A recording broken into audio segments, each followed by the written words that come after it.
فأنا ناصح لإخواني بالصدع بالحق تبيض وجوههم. السكوت في مسألة الحزبية يضرها، فاصدع بما تؤمر وأعرض عن المشركين. سلامي على دماج ورجالها والشيخ يحيى ودار العلم ياسر. الحمد لله حمدا كثيرا طيبا مباركا فيه كما يحب ربنا ويرضاه. أشهد أن لا إله إلا الله وحده لا شريك له، وأشهد أن محمدا عبده ورسوله صلى الله عليه وعلى آله وأصحابه وسلم تسليما كثيرا. أما بعد، عندك يا فاضل apa saja dari adab-adab makan yang telah kita ambil? Sebutkan 5 adab makan. Yang pertama, wajib membaca bismillah. Bacanya bismillah atau bismillahirrahmanirrahim. Bismillah saja. Kenapa? Bukankah kalau ada tambahan ar-rahmanirrahim lebih panjang?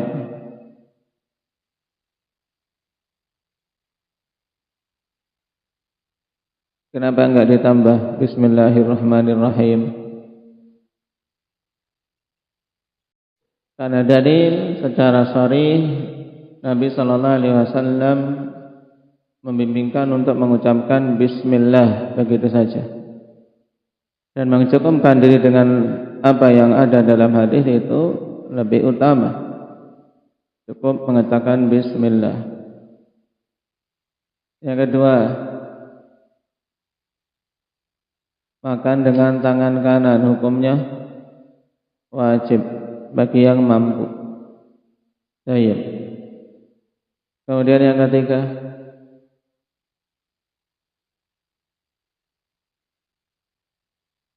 tidak mencela makanan. Tapi kalau dia mencela makanan hukumnya haram, terjatuh dalam dosa. Nah, karena menyelisihi larangan Nabi sallallahu alaihi wasallam. Yang keempat,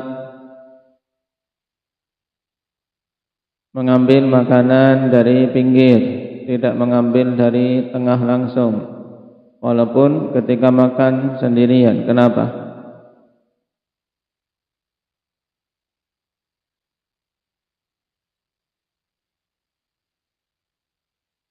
Nah, karena turunnya keberkahan pada tengah makanan.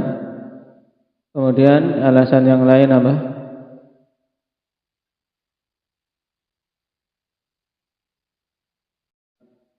Baik, karena Nabi melarangnya.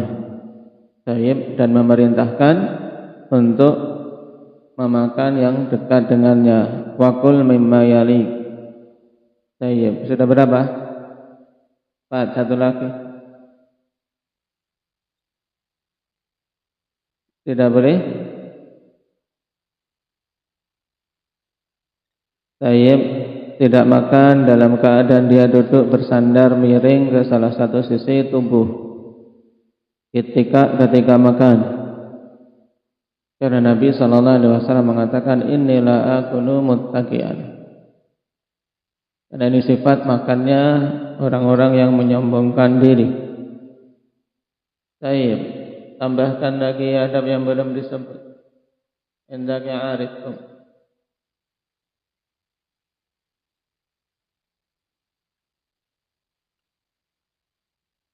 Mengambil makanan yang jatuh kemudian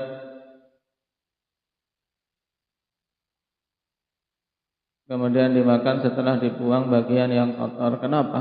Kan yang lainnya masih banyak. Ngapain makanan jatuh diambil?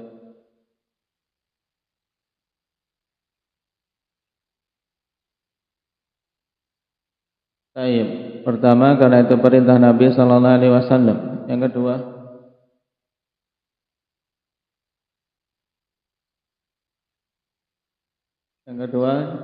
sebagai bentuk penjagaan nikmat dan syukurnya kita atas nikmat tersebut. Tidak bermudah-mudahan membiarkan sia-sia. Terus, tayyib, bagus. Yang lainnya? Hah? Tak, masih alasan. Kok yang jatuh itu diambil? Agar tidak dimanfaatkan oleh syaitan sehingga menguatkan syaitan tersebut. Baik, ahsan. Ini berikutnya Enda Abdurrahman, jalan.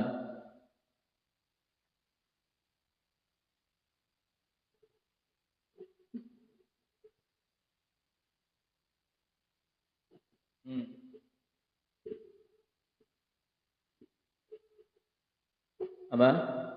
Memuji Allah Subhanahu wa taala setelah makan. Baik. Terus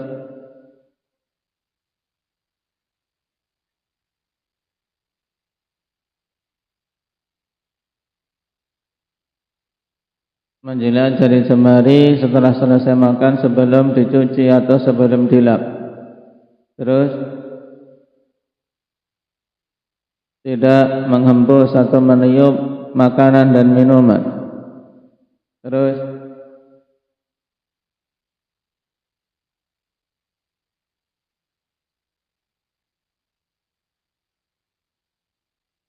makan dengan 3 jari bagi yang memungkinkan untuk dengan 3 jari. Terus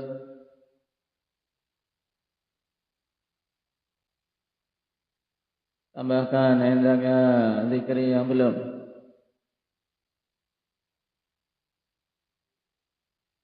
Menunggu makanan agar berkurang panasnya.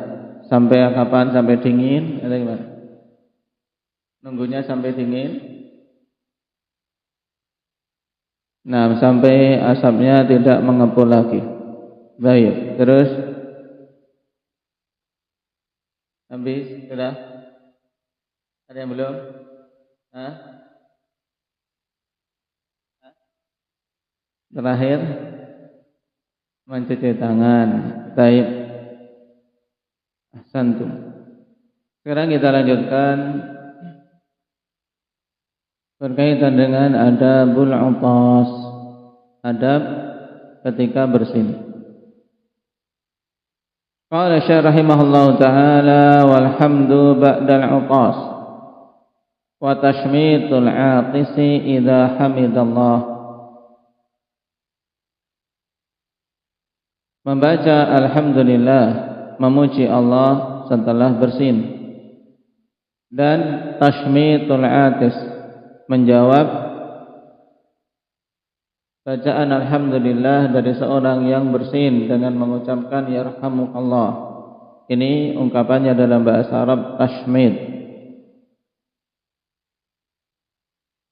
Idza hamidallah, apabila dia memuji Allah Subhanahu wa taala tentunya. Dengan kata lain, mendoakan yarhamukallah pada orang yang bersin apabila dia membaca alhamdulillah. Qala syarih rahimahullah, al-'utasu ni'matun min ni'amillah. Bersin itu termasuk nikmat dari nikmat-nikmat Allah Subhanahu wa taala. Dan kita rasakan seorang setelah bersin terasa lega. Qala Ibnul Qayyim rahimahullah, al-'atisu qad hasalat lahu bil 'utasi ni'matun wa manfa'atun. Orang yang bersin telah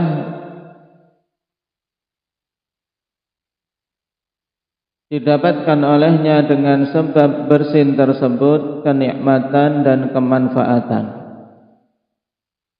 Apa nikmat dan manfaat tersebut? Bi khurujil abkhiratil muhtaqinati fi dimaghih, dengan keluarnya uap yang tertahan di otaknya.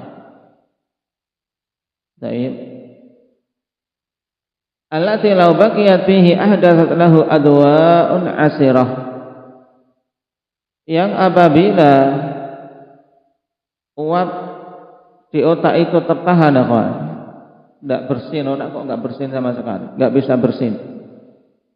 Kemudian, uap tersebut tertahan dalam otaknya, tidak bisa keluar, maka akan mengakibatkan penyakit yang sangat berbahaya, yang sulit diobati. Walidzalika syuri'a lahu hamdulillah ala hadhihi ni'mah. Oleh karena itulah disyariatkan bagi orang yang bersin ini untuk memuji Allah atas nikmat ini. Naam.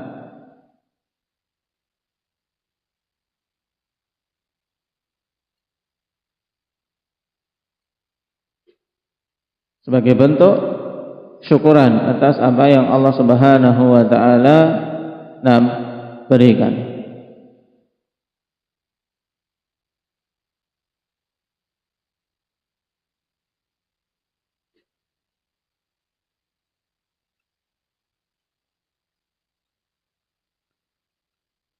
Disebutkan oleh Ibnu Al-Qayyim dalam Zadul Ma'ad, yang beliau ungkapkan bahwasanya bersin itu bagi tubuh kita kawan, ibarat zalzalah yang terjadi di bumi. Mendapatkan nikmat ini ma'a baqa'i a'dha'ihi ala iltima'iha wa hay'atuha atau hay'atiha ba'da hadhihi zalzalah.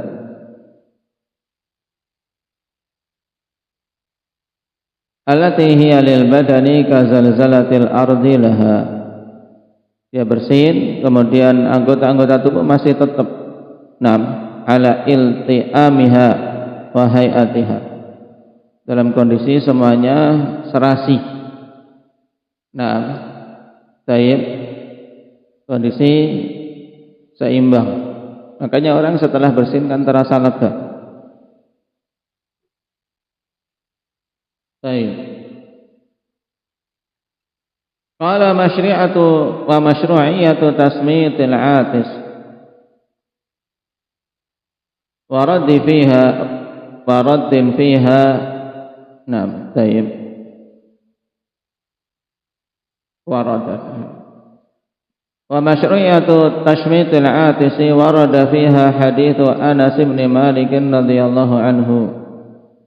Dan tentang disyariatkannya mendoakan yarhamukallah untuk orang yang bersin, itu telah datang padanya hadis Anas bin Malik radhiyallahu anhu. Qala atasa rajulani 'inda Nabi sallallahu alaihi wasallam fashammata ahaduhuma wa lam yushammitil akhar. Faqila lahu faqala hadza hamidallah wa hadza lam yahmadillah. Dari Anas bin Malik radhiyallahu anhu, dua orang laki-laki bersin di sisi Nabi sallallahu alaihi wasallam. Kemudian Nabi menjawab bersinnya untuk salah satu dari dua orang tersebut, tapi tidak menjawab bersin orang yang lain. Maka ditanyakan hal itu kepada Nabi sallallahu alaihi wasallam. Nabi pun menjawab, orang ini memuji Allah, maka Nabi jawab bersinnya dengan mengucapkan apa, Yusuf? Yarhamukallah. Dan orang yang ini tidak mengucapkan alhamdulillah, maka aku pun tidak menjawab bersinnya. Baik. Dalil ini menunjukkan persyaratan kita diperintahkan untuk mengucapkan yarhamukallah apabila yang bersin tersebut mengucapkan apa? Zaid, alhamdulillah, dan kita mendengarnya. Kalau kita tidak mendengar dia mengucapkan alhamdulillah, maka kita tidak diperintahkan untuk menjawabnya. Qala walidzalika yushra'ul hamdu ba'dal 'utas. Oleh karena itulah disyariatkan untuk memuji Allah setelah bersin. Qala Ibnu Hajar wa dhahirul hadithi yaqtadi wujubahu li thubutil amri as-sarihi bihi.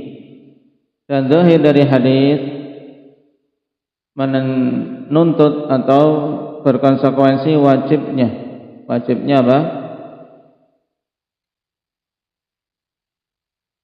Untuk tashmitul atis, Karena ini dibawakan setelah masalah tasmid.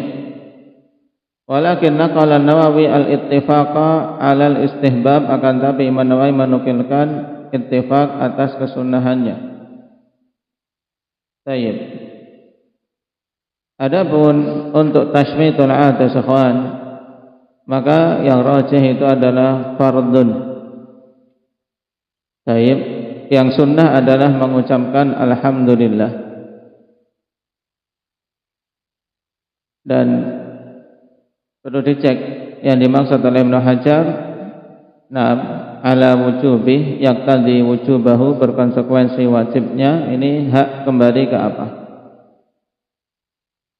Tapi kalau susunan di sini walidzalika yusra'ul hamdu ba'dal utas, disyaratkan untuk alhamdu, kemudian baru dikutip kalam Ibnu Hajar. Baik, kalau mengikuti konteks di sini ya kemungkinan besarnya wujubahi wujubal hamdi, karena itu yang sunnah. Nah, zahir dari hadis berkonsekuensi wajibnya, nah, untuk apa? Untuk memuji Allah Subhanahu wa taala karena ada perintah.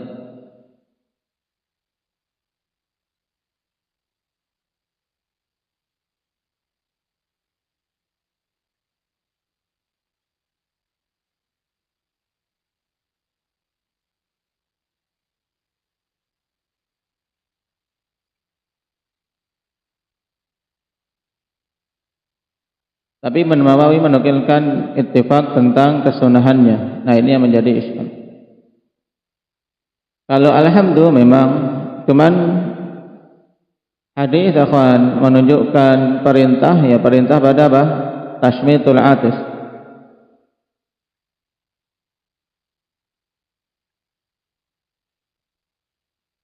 Dan hadis dibawa pada bab tasmitul atis idza hamidallah. Tapi antum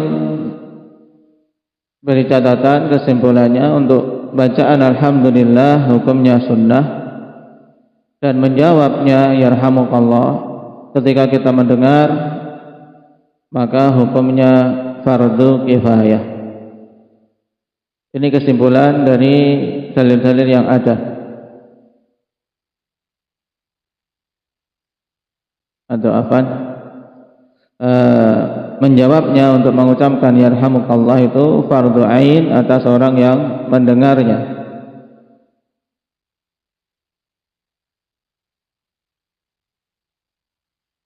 Karena termasuk hak dari hak muslim. Nabi sallallahu alaihi wasallam mengatakan ketika menyebutkan hakul muslim 'alal muslimi sittun, wa idza atasa fahamidallah fashammidhu. Jika dia bersin kemudian memuji Allah maka syammidhu. Nah, jawablah dengan yarhamukallah.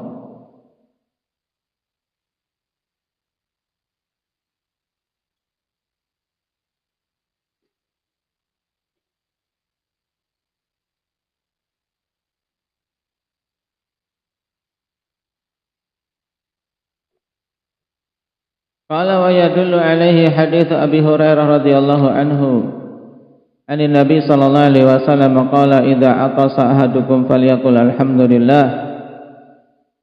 Nah di sini yang mungkin dimaksud zahir dari hadis perintah untuk mengucapkan alhamdulillah. Apabila salah seorang di antara kalian bersin maka ucapkanlah alhamdulillah. Waliyakul lahu akhuhu aw sahibuhu yarhamukallah, maka hendaknya temannya mengucapkan yarhamukallah.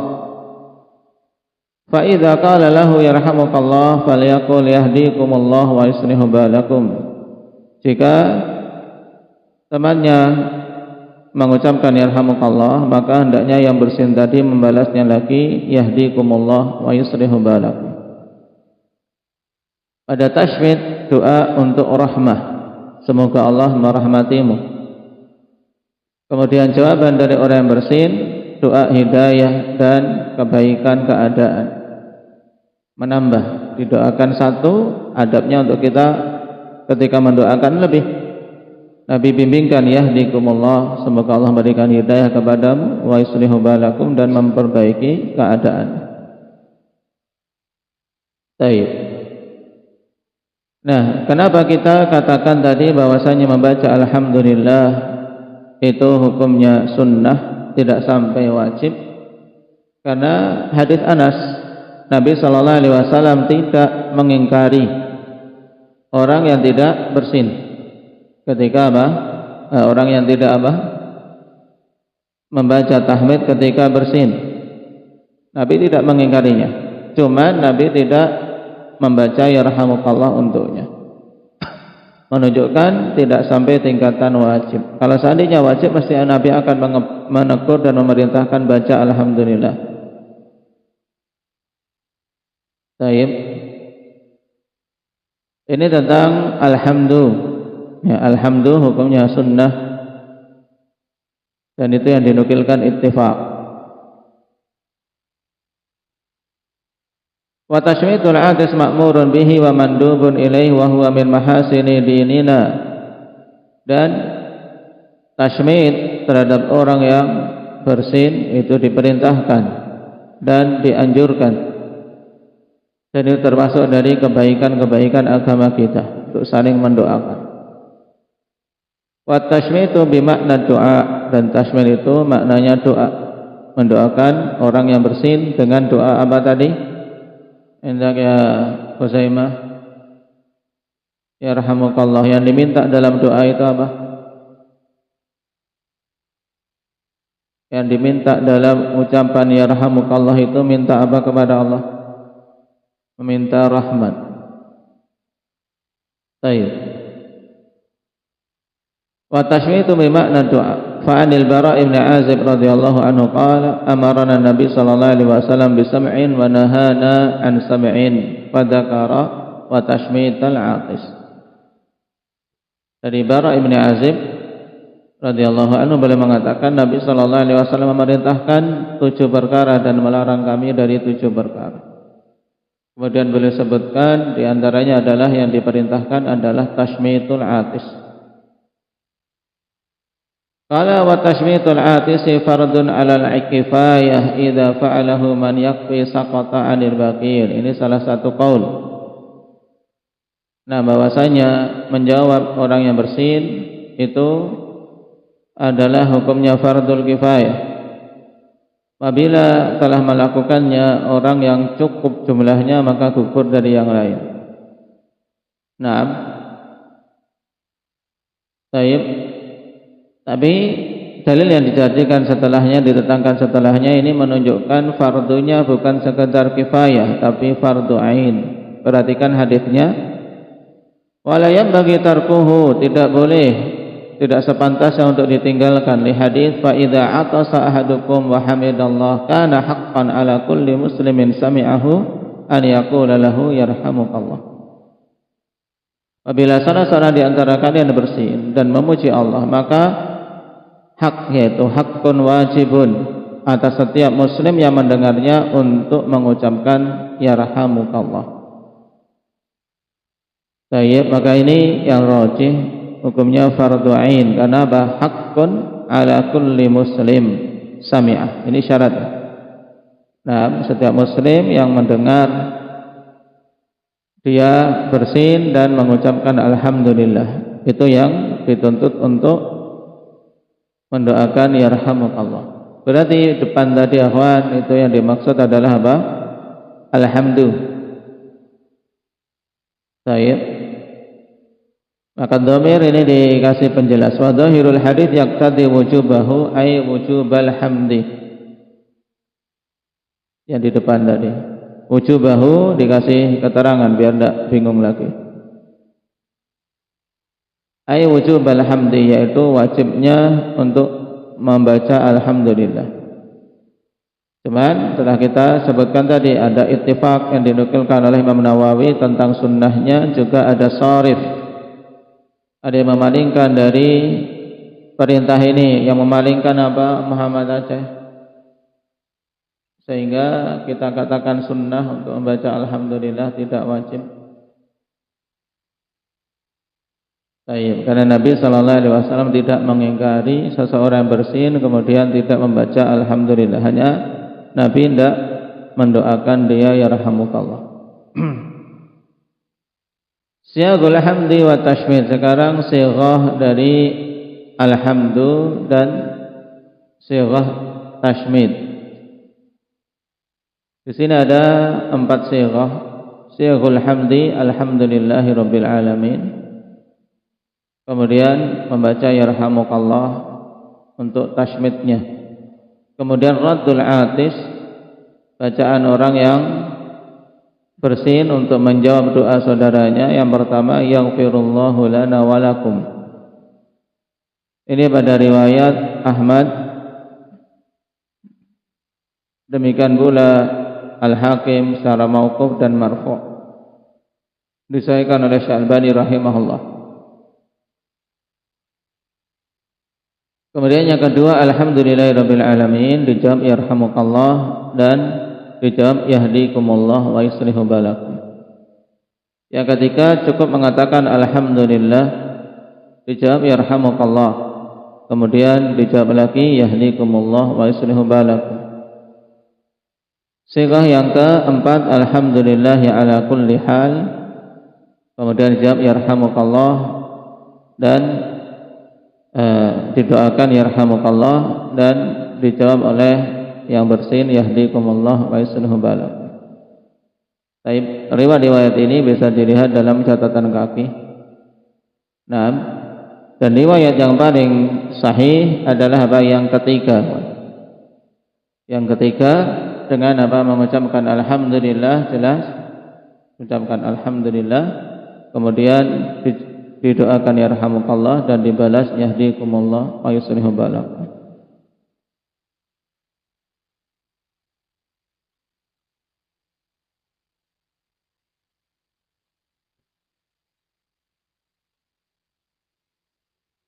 Adapun riwayat yang lain terutama untuk doa yaghfirullahu lana wa lakum, insyaallah nanti kita cek kembali keabsahan hadisnya. Cuman sementara di sini dinukilkan bahwasanya Syalbani rahimahullahu taala mensahihkannya. Min adabil utas, termasuk di antara adab-adab bersin.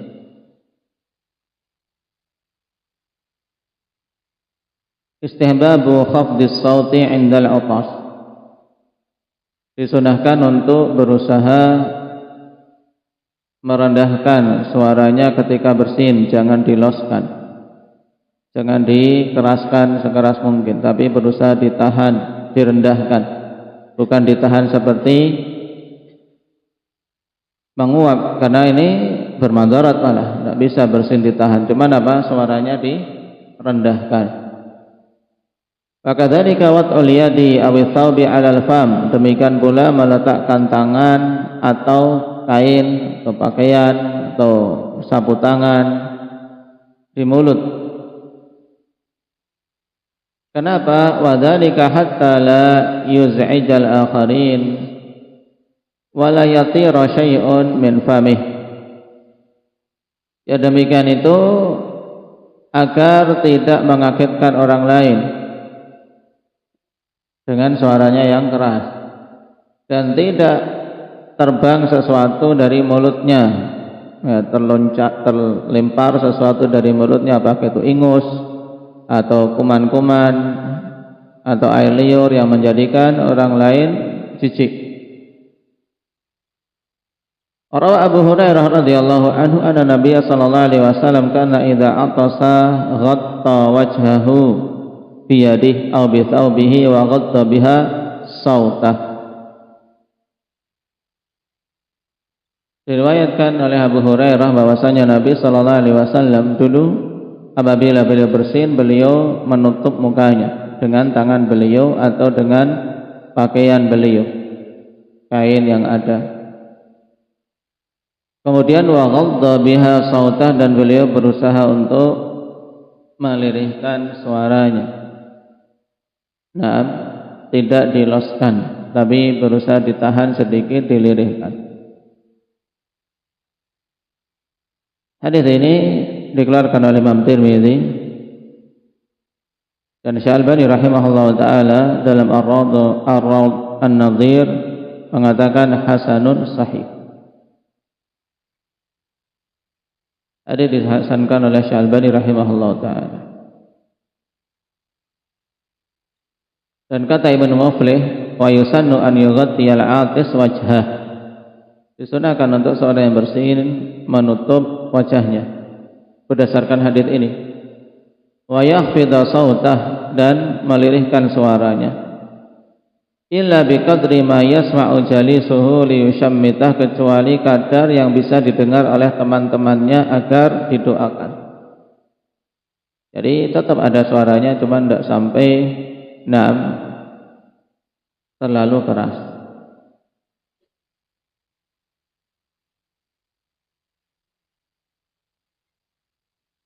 Sampai-sampai datang riwayat dalam Musannaf Abdul Razak dari Ma'mar dari Qatadah,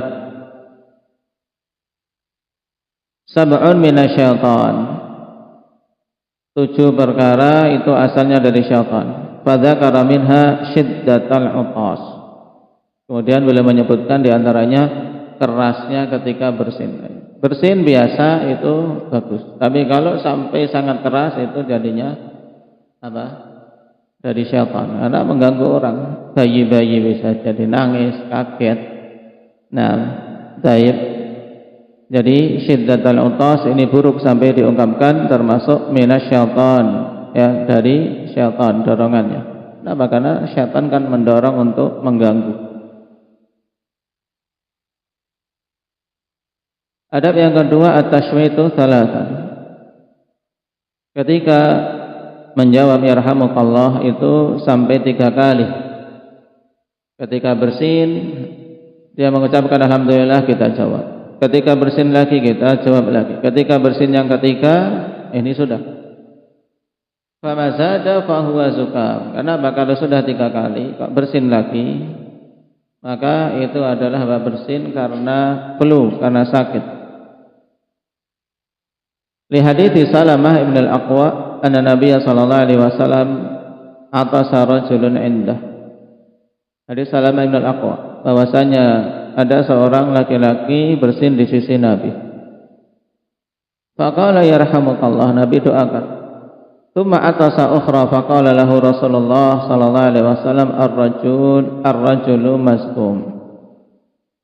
Kemudian dia bersin lagi, kemudian Nabi katakan laki-laki ini sedang flu, pilek. Wa waradat ahaditsu ukhra tuqayyidu tashmita ba'da thalath, dan datang hadis-hadis yang lain memberikan batasan tashmit, yaitu setelah 3 kali.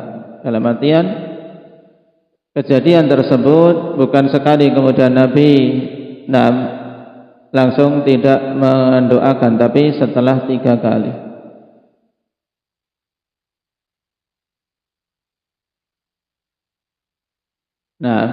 Jadi ucapkan yarhamukallah, kemudian kalau bersin lagi yarhamukallah, kemudian kalau bersin lagi yarhamukallah.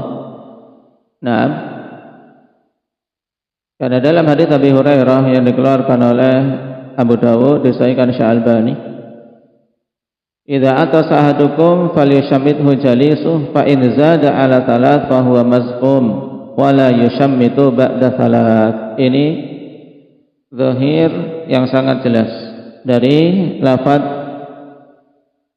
kalimat Nabi sallallahu alaihi wasallam. Apabila salah seorang di antara kalian bersin, maka tashmitlah atau bertashmitlah, doakan orang-orang yang duduk di sekelilingnya, yang duduk mendoakan. Fa in zada ala thalath, jika dia lebih dari 3 kali bersinnya, maka dia flu. Fala yushammitu ba'da thalath, maka tidak mendoakan lagi setelah yang ketiga, tapi doakan kesembuhan, doakan untuk dia sembuh dari sakitnya.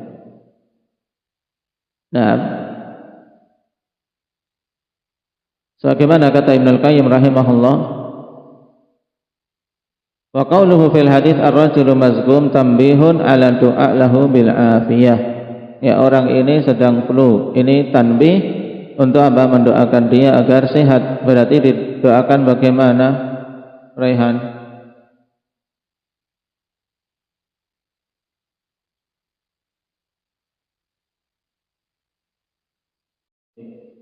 Nah, didoakan agar sehat. Syafaqallah atau Allah yashfik la ba'sa tahurun insyaallah.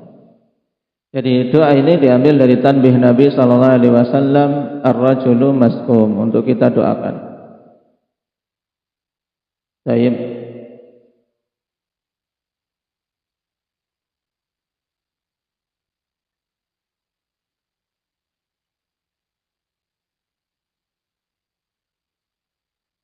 Awal ada hadits ukhra tuqayyid at-tashmid ba'da thalas, maksudnya hadis tadi. Apa? Hadis apa? Abi Hurairah dalam Sunan Abi Dawud. Wala tusammitu ba'da thalas. Tapi didoakan agar sembuh. Barakallahu fiikum, naktafi bihadza walhamdulillah.